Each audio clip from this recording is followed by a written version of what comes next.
Hey everyone, welcome to the channel where we talk about all things movies. Welcome especially if you're new. If you do enjoy this video, be sure to smash the like button. It just tells me, what sort of movies you like to hear me talk about and review. And if you like to talk about movies as much as me, be sure to subscribe so you can get notified right away whenever I post a new review. It's usually on the weekends or Thursday for the Thursday night showings, but usually Thursday, Friday, Saturday, sometime in there I post about 2 or 3 movie reviews a week. So with that, let's get into this review. I just got back from seeing Everything Everywhere All at Once at the theater, so let's talk about it. And as usual, we'll just start with a brief synopsis. And so this movie is about an aging Chinese immigrant who is swept up in an insane adventure where she alone can save the world by exploring other universes connected with the lives she could have led.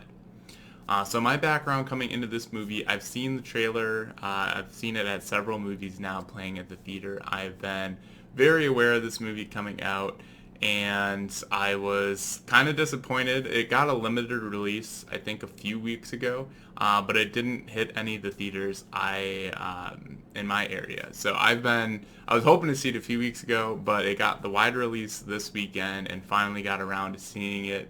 And yeah, with that, let's talk about what I thought.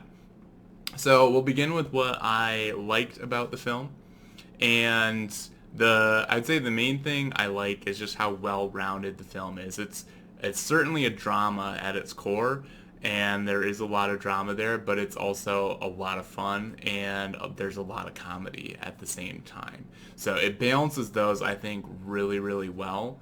But then it also tells just, I think, a really compelling story, which I think it could, and as the synopsis says, and this isn't, I don't think this is really a spoiler. It might be just kind of a minor spoiler, but I won't go into specifics. It kind of sets it up that the main character is going to be like saving the multiverse, and that's kind of what's going on. But I think as the plot unfolds, it actually kind of shrinks in scope.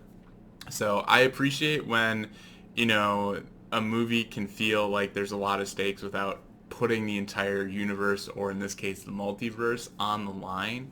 So I think they did that well.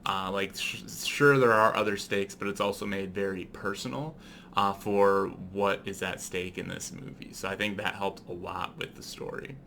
And then I think just as a multiverse film, it's also very intellectually stimulating. So I thought the science of it, or kind of their explanation of how the multiverse works, it seemed to make sense on first viewing. I didn't quite fully wrap my head around it, so I think that'll make it good for multiple viewings, just to kind of be able to sink my teeth into it.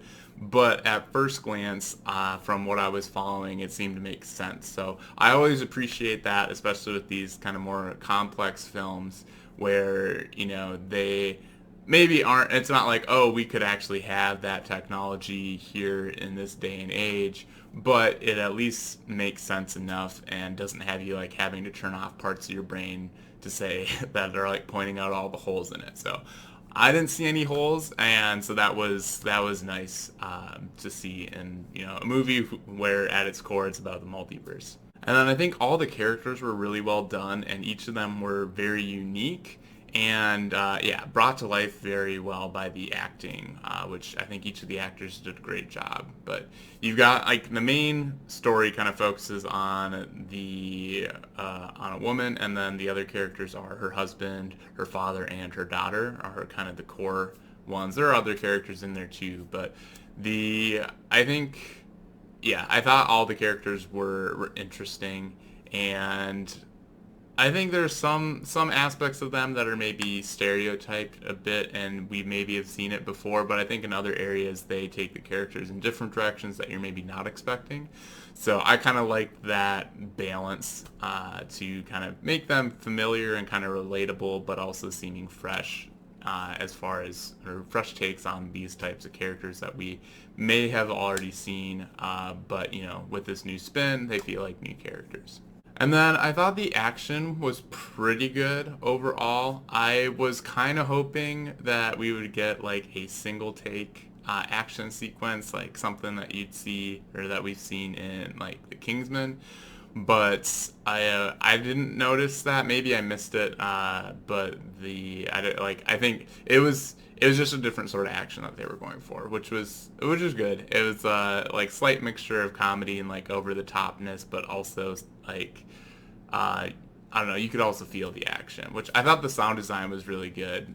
Especially in like the beginning of the movie where it's kind of trying to display the fact that like the main character is just thinking about hundreds of things all at the same time. So you kind of get these like sound effects that I think support that and bring that to life very well. And then I didn't know this going into it, so it was a fun surprise to see in the credits. But this was produced by Joe and Anthony Russo, along with others. But I am a big fan of theirs from their work in the MCU. So that was interesting to see them on this project as producers. And then the last thing that I really liked about the film is just the story and the message that it has to tell. I thought it was an interesting story and one that didn't just like play itself out in like a typical or predictable manner. But I think mainly the message that it has to tell, which is instead of always like fighting your problems or facing your problems by fighting them, or if you're going up against people that you might say are your enemies, instead of just fighting them, sometimes the best way to fight them is to just see the good in them and be kind to them and not actually fight them.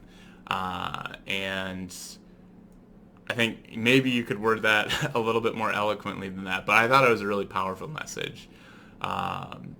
And yeah, I think that's one of the more strong points of the movie, and I think it expresses that message well. So as far as things that I was mixed on or didn't like about the film, there really isn't much. I thought it was a little weird that they like censored nudity in a scene, given that it has an R rating, and I don't know. It was like a little strange. I don't think I've seen like a movie in the theater that was censored like that.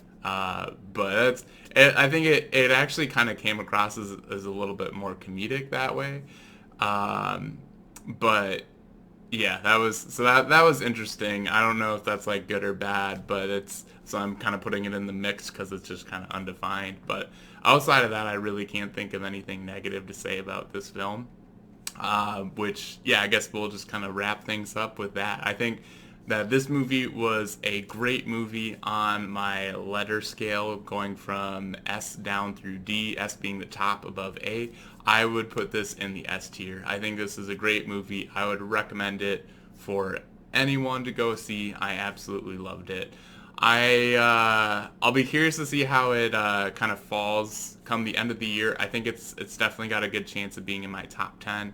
It's in my top 2 right now, but we got a lot of stuff coming out for the rest of the year, but definitely in that S tier. So I think that this is a movie that is very well balanced between its tones of drama and comedy, while still telling a very compelling story that connects you to the characters and has you invested. So I think that this is a movie that anyone would enjoy. I mean, keep in mind it does have an R rating, so yeah, anyone who can go see an R-rated movie, I think, would enjoy this. And yeah, let me know your thoughts if you've seen everything everywhere all at once. I'd love to hear it down in the comments below. And if you've enjoyed this review, be sure to smash the like button. Otherwise, thanks for watching, and we'll catch you in the next video.